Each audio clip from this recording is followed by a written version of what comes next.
Bienvenue à tout le monde. On continue la lecture du magazine Est-Ouest, East-West. Donc, c'est le magazine, le premier publié par Yogananda en 1933, celui-là. Donc, il a commencé un peu plus tôt. Et un condensé de sagesse, d'affirmation, de pépites qu'on peut retenir et qu'on peut aussi pratiquer, c'est-à-dire vraiment les prendre comme des affirmations et les répéter dans notre vie de tous les jours. Euh, on a parlé hier de la gratitude. Vous vous rappelez, n'oubliez pas, quand vous croisez la beauté sous toutes ses formes, de remercier, d'exprimer votre gratitude. J'espère que cette idée va vous accompagner bien au-delà de ces méditations, puisque c'est vraiment une merveilleuse manière de redéfinir notre mode de pensée et de redéfinir notre perception aussi du monde. C'est-à-dire vraiment, ben, c'est comme quand on mange quelque chose de bon, hein. Ça, c'est quelque chose que dit Yogananda, qui compare souvent la méditation au fait de manger, en particulier, d'ailleurs, Hong So, qu'on va pratiquer maintenant aussi. La pratique du kriya aussi, tout à fait. Donc, on va pratiquer une certaine technique de concentration ou de un pranayama dans le kriya pour manier l'énergie.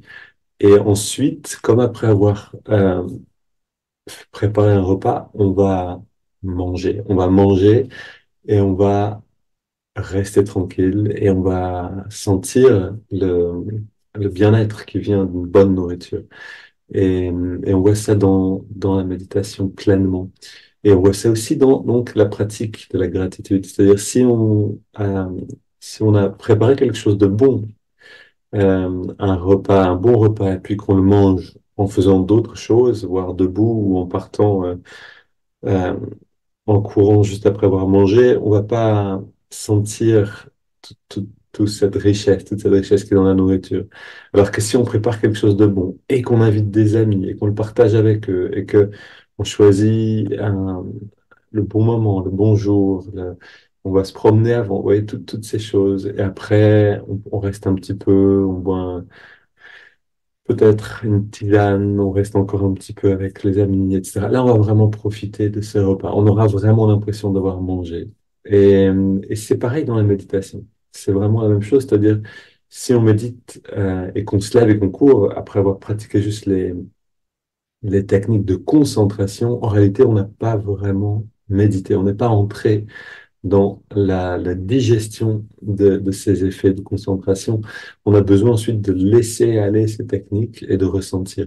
C'est vraiment ce moment qui est important dans la méditation. Ça, c'est, voilà, on le voit dans le cours en ligne pour ceux qui sont dans le cours qu'on donne en ligne.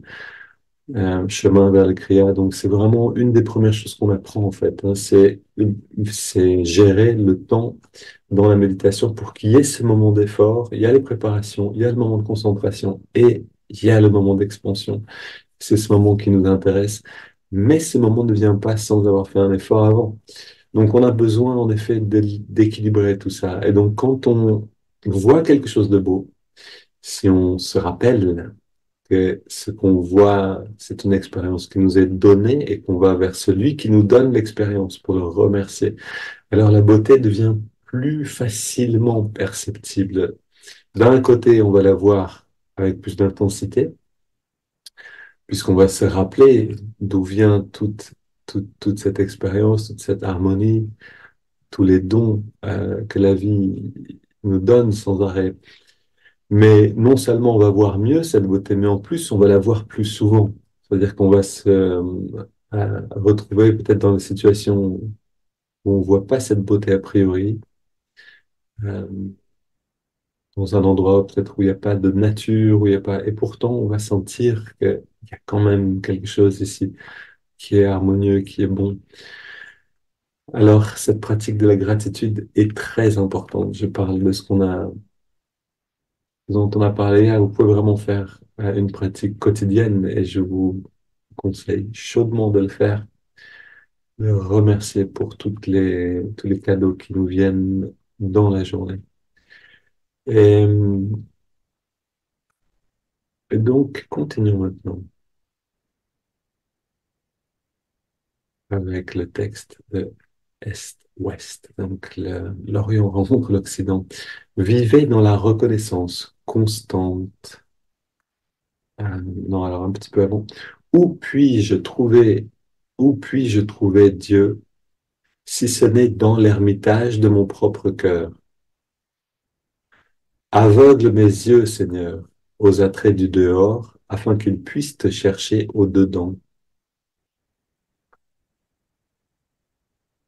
Vivez dans la reconnaissance constante de la grande vérité que Dieu est avec vous, qu'il est plus proche que votre vie même, parce qu'il est la vie même de votre vie.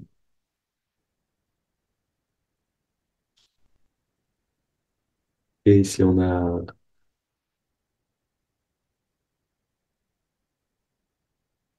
voilà, en fait, on peut tout à fait faire le lien avec la pratique de la gratitude, hein. C'est la gratitude va nous donner cette expérience dans le cœur, justement. Où puis-je trouver Dieu si ce n'est dans l'ermitage de mon propre cœur? Si je vois quelque chose qui est beau à l'extérieur et que je laisse cette perception seulement extérieure, je vois pas d'où elle vient. En fait, je vais pas à l'intérieur de mon cœur avec la même, je vais pas vers l'intérieur. Et c'est justement là où je vais trouver la source de la beauté que je vois à l'extérieur. Et si je trouve la source, alors si je peux boire à la source, je n'aurai plus soif. C'est-à-dire que je vais toujours pouvoir voir la beauté dans toute situation. Et là est l'enjeu, en fait. Si, voilà, aveugle mes yeux aux attraits du dehors, c'est-à-dire, OK, je vois cette beauté à l'extérieur, mais elle peut me servir comme déclencheur pour aller vers l'intérieur. Si je l'utilise comme un déclencheur, comme une impulsion pour aller vers l'intérieur, alors elle n'est pas stérile, en tout cas dans mon expérience, elle devient fertile. En fait, toute expérience peut rester stérile et c'est vraiment si on ne remercie jamais, en fait, si on n'est jamais conscient du fait que tout est un don, que tout est donné dans notre vie, alors on va vite se lasser des choses les plus belles, des choses les plus euh, gratifiantes a priori pour les sens. Mais si ces plaisirs des sens, donc que ce soit la beauté, l'harmonie, un goût délicieux, etc., la compagnie de bons amis, si tout ça nous permet et nous sert à aller vers l'intérieur pour se rappeler d'où ça vient, alors non seulement on va profiter plus de ce qu'il y a à l'extérieur, mais on va aussi, en fait, c'est toujours, le mouvement est simultané, c'est-à-dire plus je vais vers l'intérieur, plus je vais pouvoir profiter de ce qu'il y a à l'extérieur sans, sans jamais m'en lasser, en fait, toujours en voyant le nouveau à l'intérieur. Et donc, si on est dans une sécheresse dans notre vie, c'est simplement, en fait, parce que on n'est pas dans ce mouvement vers l'intérieur. On a besoin d'apprendre à aller vers l'intérieur. Je lis encore un petit peu. Tout est possible. Donc, mais tout est relié, on va voir. C'est un autre morceau de sagesse. Tout est possible. Rien n'est trop grave pour être guéri. Rien n'est trop beau pour être espéré. Ok? Rien n'est trop grave pour être guéri. Rien n'est trop beau pour être espéré. Rien n'est trop élevé pour être atteint. Semer une action et récolter une habitude. Semer une habitude et récolter un caractère. Semer un caractère et récolter un destin. Oui, là, c'est cette merveilleuse simplicité, mais tout est là. C'est-à-dire, c'est l'illustration de la loi du karma. Ce que vous semez, vous le récolterez. OK, une parole de Jésus. Et ici, on a son application dans les détails. Semer une action. OK? C'est-à-dire, si, en fait, toutes mes actions vont engendrer euh, un certain karma, une certaine récolte. Ok, je vais récolter ce que j'ai semé. Chaque action va porter un fruit. Maintenant, si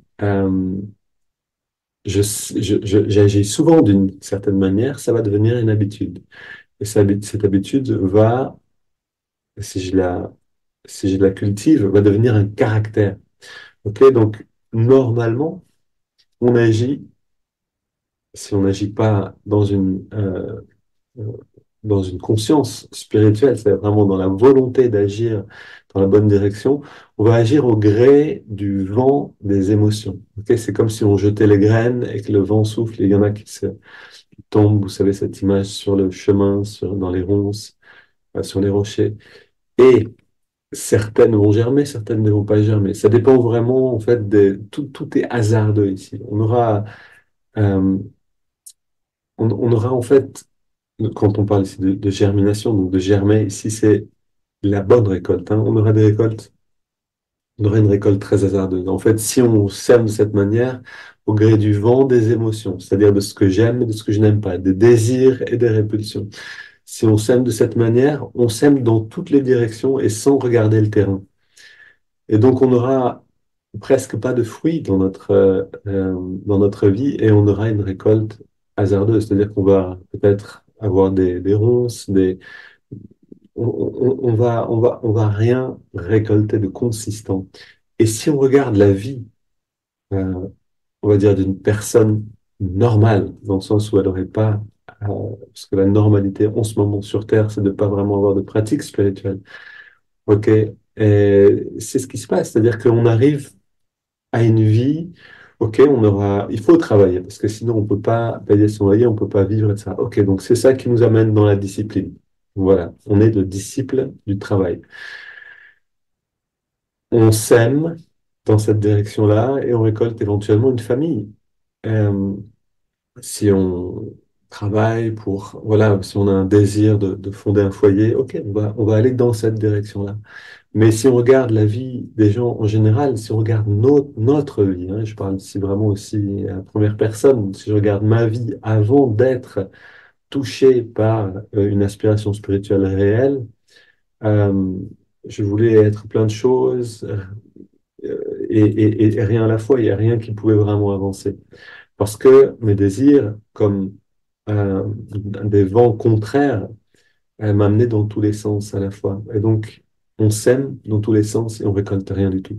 Maintenant, ou trop peu, ou des choses très hasardeuses. Et pire que ça, nos habitudes, c'est-à-dire si on n'est pas dans une dimension spirituelle, dans une volonté de grandir, si on ne connaît pas en fait tout ce qui est dans le deuxième module, les attitudes spirituelles, donc on ne connaît pas les lois spirituelles qui régissent la vie et on agit en fait selon le désir, on va créer des habitudes parce que quelque chose qu'on aime, on va agir pour l'obtenir, en faire l'expérience et on va développer un attachement avec ça. Donc ça va devenir une habitude. Et cette habitude qu'on va semer, hein, c'est pour reprendre l'image, semer des actions, vous récoltez une habitude, semer une habitude et vous récoltez un caractère. OK? Donc ce que je, je fais souvent va devenir un caractère. Si, oui, je continue. Et si ce caractère, je le cultive, c'est tout un destin, c'est toute une incarnation qui va être définie par là. Un exemple simple, si je me mets en colère facilement quand je n'obtiens pas ce que je veux.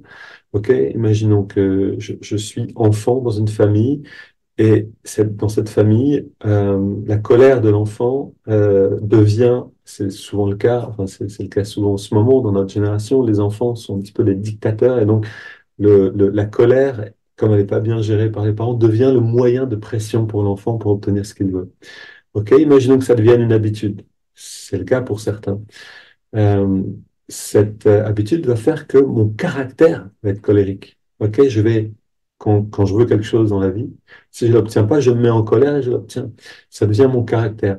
Maintenant, ce caractère m'éloigne de qui je suis réellement, puisque je suis Ananda, je suis la béatitude, je suis euh, la conscience éternelle, je suis tout ce qui est bon. Cette colère va devenir un obstacle et donc va devenir une raison pour mon âme de s'incarner, pour me libérer, donc pour faire l'expérience de la colère et m'apprendre à choisir autre chose que la colère. En fait, je vais devoir revenir dans cette même situation rentrer dans ce schéma de la colère pour obtenir ce que je veux et vivre une vie dans laquelle la souffrance va devenir tellement intense de vivre de cette manière, en fait, hein, je vais être seul, malheureux, détruire toutes mes relations, vivre dans un désert spirituel, jusqu'à ce que je me réveille et que je décide de vivre autre chose. Et donc, c'est là où on a vraiment un caractère devient un destin. Semer un caractère, récolter un destin. Maintenant, si on va à l'inverse de ça et que on sème une action altruiste, imaginons, on va contacte une association, ok, on se met à agir pour les autres, une association à but caritatif, ok. Et puis qu'on commence à y prendre goût, on commence à aimer ça, on commence à aimer servir cette soupe populaire à ceux qui n'ont rien à manger ou à aider les pauvres, etc. Ça devient une habitude. Cette habitude, si on la cultive, parce qu'on aime cette habitude, elle nous rend heureux en réalité. On va récolter un caractère. On va avoir tendance naturellement à vouloir aider les autres. Et ce caractère va déterminer entièrement mon incarnation.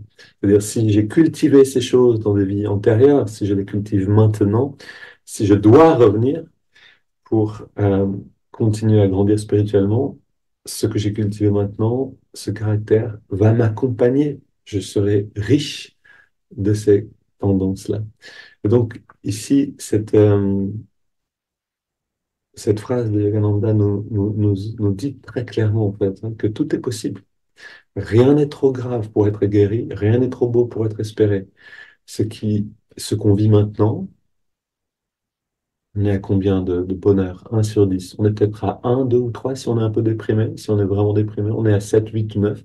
Mais là où on est dépend de ce qu'on a cultivé avant et de rien d'autre. Et donc, là où on sera plus tard dépend de ce qu'on cultive maintenant.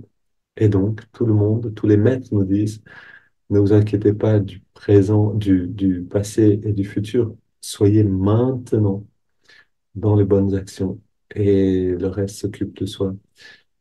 Occupez-vous des secondes, nous dit Yogananda, et les années s'occuperont d'elles-mêmes. Ok, alors entrons dans la méditation ensemble. On prend une inspiration profonde, on laisse le corps respirer naturellement, on se détend, on ressent l'instant. On ressent l'instant à travers les lunettes de la gratitude.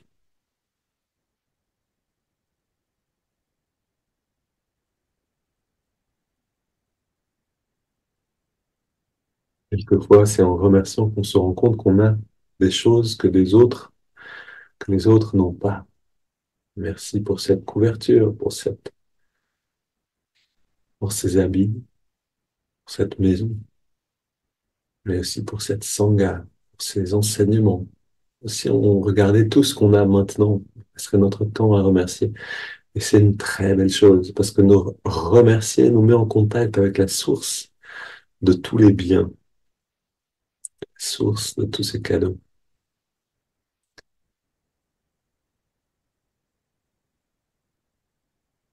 Ok, maintenant, on entrelace les doigts au niveau de la poitrine, on inspire profondément.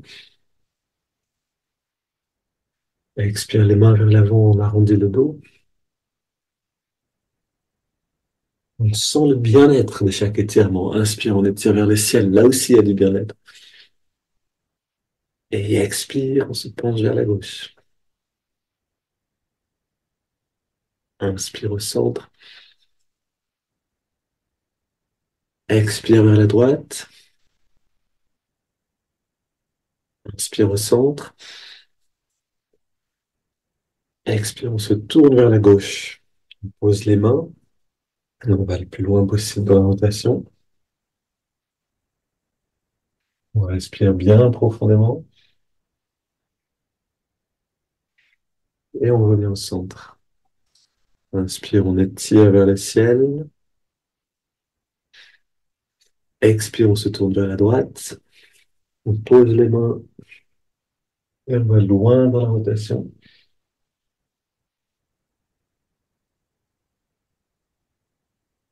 Et on revient au centre. Ok, on pose les mains derrière, on se penche vers l'arrière, on ouvre la poitrine, on resserre les coudes et les épaules en arrière. Deux grandes respirations jusqu'à sentir les côtes qui s'écartent.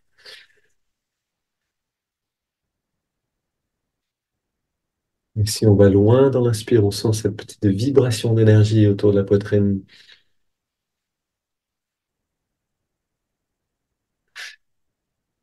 Ok, super. Et maintenant, on pose les mains sur les cuisses pour vers le ciel, dos dressé détendu, les yeux fermés. Et on ressent l'ouverture dans la poitrine, on ressent la fluidité de l'énergie, la circulation d'énergie le long du dos, le bien-être.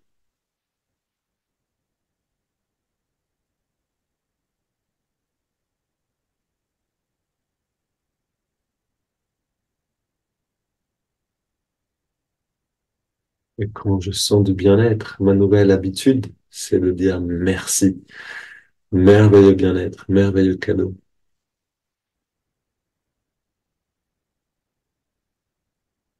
Ça deviendra bientôt un caractère. Ok, ici, on va prendre une douzaine de respirations profondes.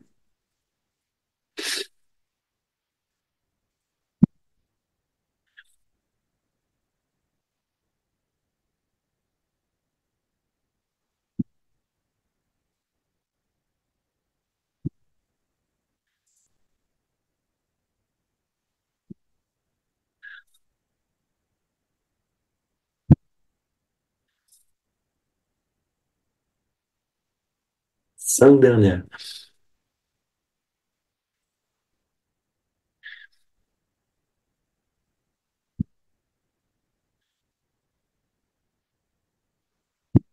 Dernière.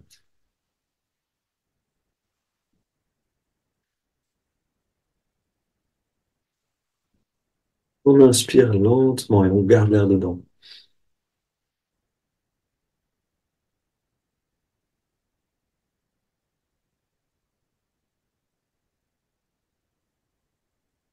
On retient le souffle, on détend tous les muscles. On laisse l'air sortir sans faire d'effort et on arrête simplement de respirer quelques instants et on plonge dans les sensations intérieures avec les lunettes de la gratitude.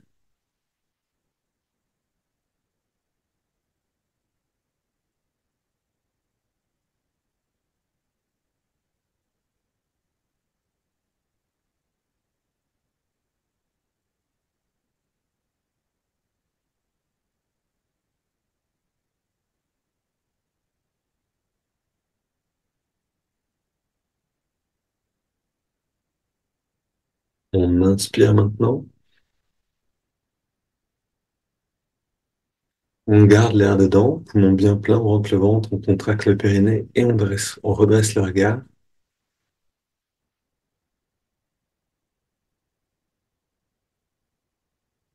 On relâche et on expire. On laisse le corps respirer naturellement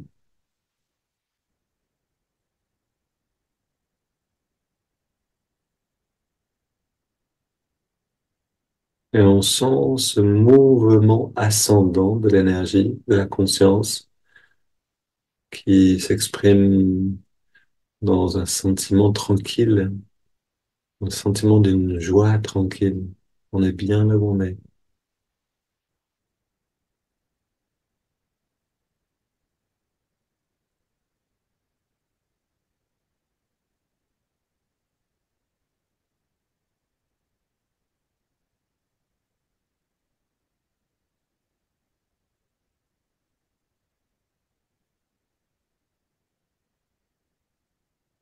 On prend maintenant une double inspiration par les narines.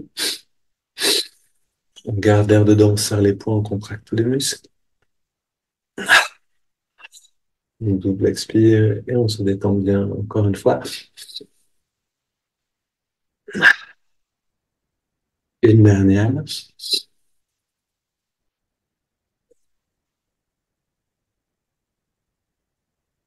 On reste très détendu. Et dans la détente, on inspire par les narines sur 5. en ressentant et en guidant l'énergie vers le haut, donc le long de la colonne jusqu'à l'œil spirituel. Inspire maintenant.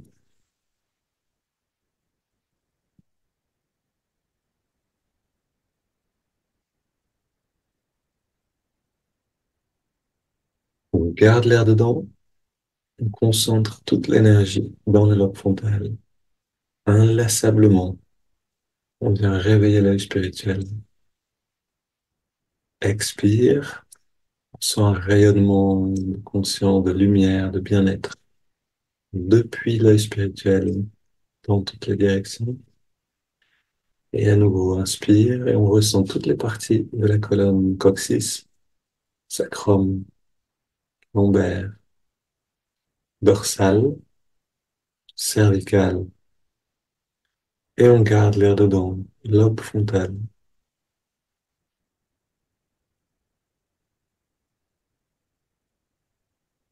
Expire,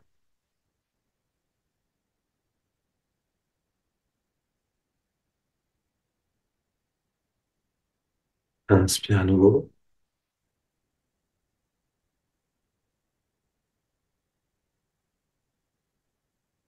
On garde,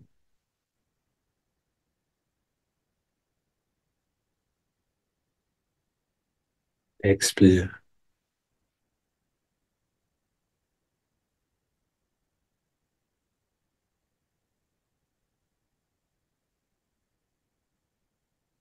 inspire,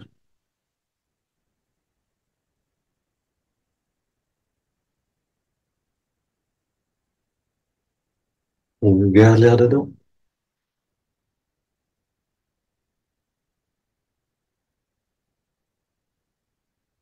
Expire.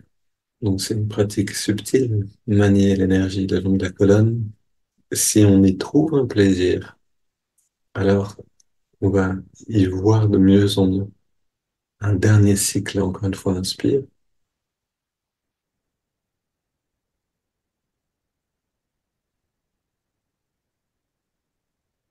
On garde l'air dedans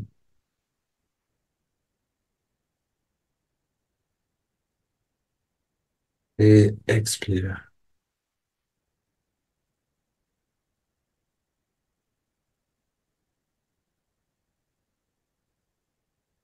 On prend une grande inspiration et on laisse le corps respirer naturellement.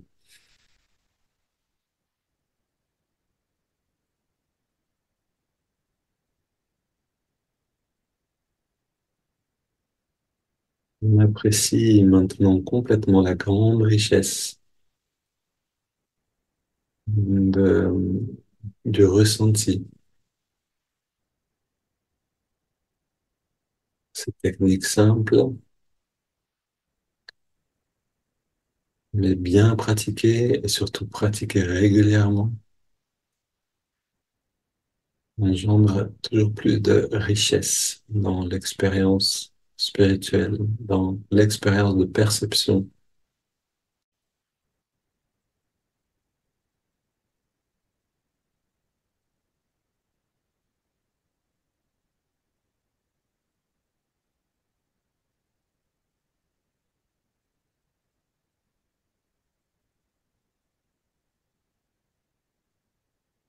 Et dans ce bien-être, on amène l'attention dans les narines, ressentir la fraîcheur de l'inspire et la tiédeur de l'expire à l'endroit dans les narines où on sent l'air le mieux.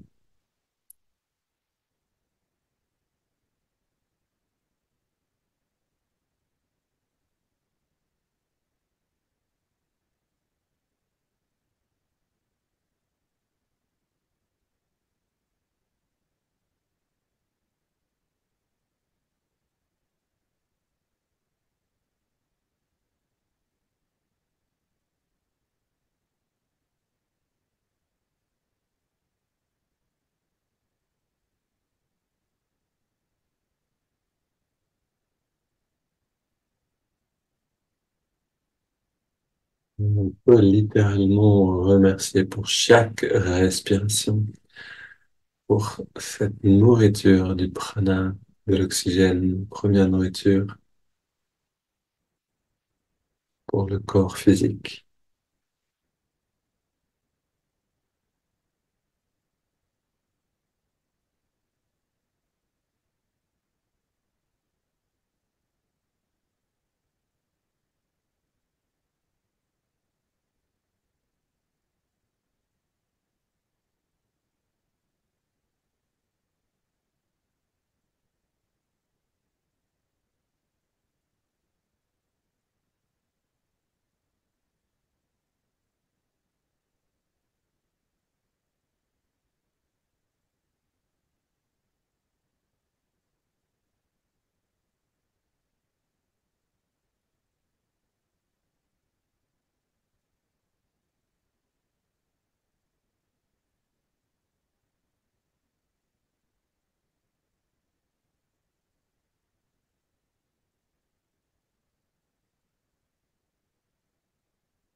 On trouve la respiration délicieuse.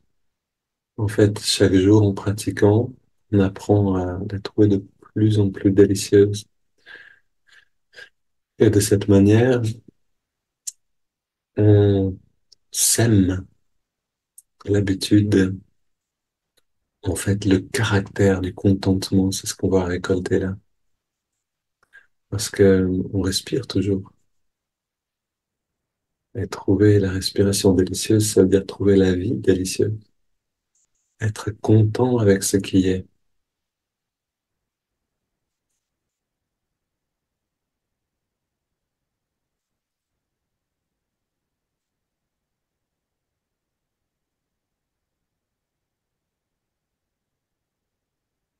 On ajoute maintenant l'index de la main droite. Donc à chaque inspiration, l'index revient un tout petit peu vers la paume de la main. À chaque expiration, on relâche complètement l'index et on relâche en même temps toute tension corporelle.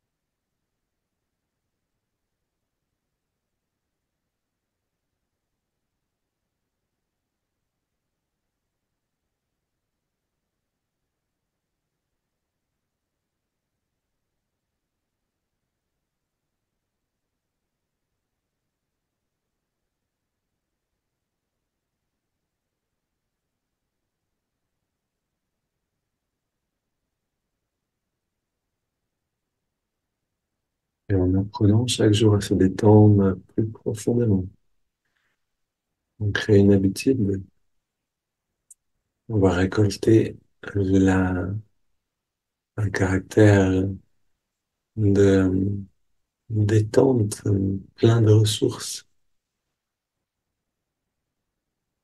un caractère fluide, positif.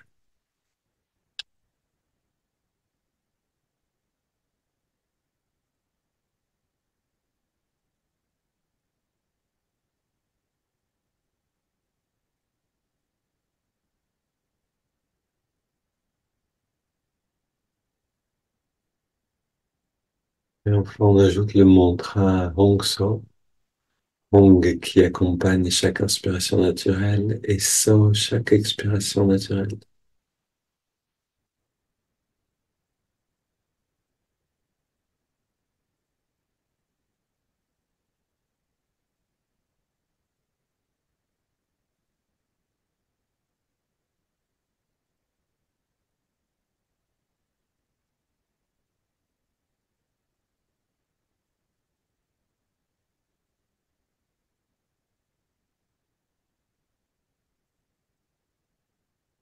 Et en pratiquant régulièrement, on crée cette nouvelle habitude. Je suis cela, tout ce bien-être, tout ce calme qui est là, qui m'envahit. En fait, c'est pas un caractère qu'on va récolter, c'est notre véritable identité.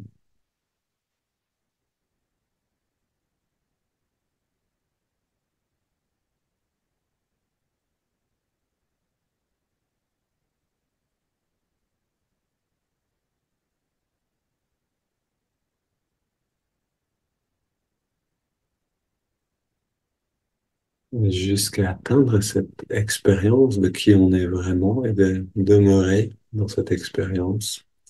Jusque-là, on va créer l'habitude d'être toujours plein de joie, plein de bien-être, de ressources, de contentement, une lumière pour le monde.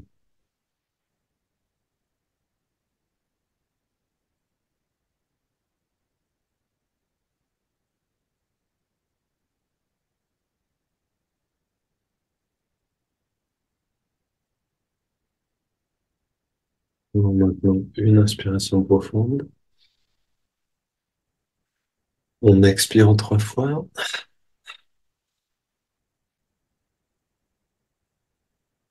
On, on arrête quelques instants de respirer, libre de la respiration.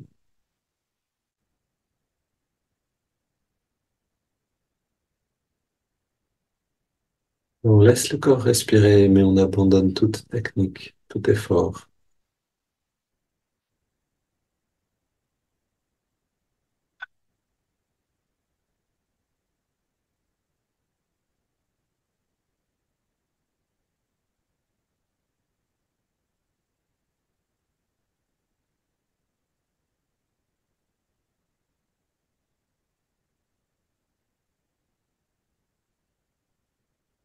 On observe simplement la qualité de notre conscience maintenant et on voit cette qualité comme une lumière, comme bien-être. On peut, bien-être, lumière, on peut voir ça comme des synonymes. Et donc une lumière qui s'intensifie, qui grandit, qui entre en expansion dans toutes les directions à la fois.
Voilà, restons encore un peu dans ce moment d'expansion.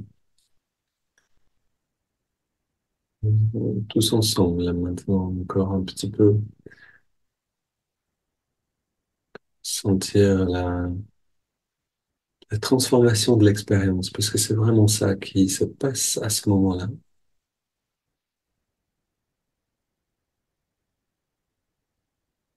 On passe de concentration active à relâchement total, de l'effort, épanouissement, de l'être. Cet épanouissement, c'est une transformation de l'expérience qui demande du temps. Observons-la un instant encore.